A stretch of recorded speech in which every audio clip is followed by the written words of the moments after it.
وطن يعني حضن. بوس ببوس، الحضن الحضن، مشتاق مشتاق، الشوق الشوق، ود يا ود، ول يا ول، حلو يا حلو. وطن يعني حضن. حضن بلدنا هو الوطن. مصر الجوامع، مصر الكنايس، مصر المزارع، مصر المصانع، مصر المقصة. ده انت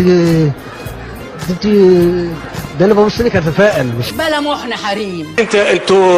انتوا مين؟ انتوا لصوص القود واحنا بنبني بيوت. انتوا مين؟ احنا ولاد الكلب الشعب، الضرب ببوز الجزمة وبسن الكعب.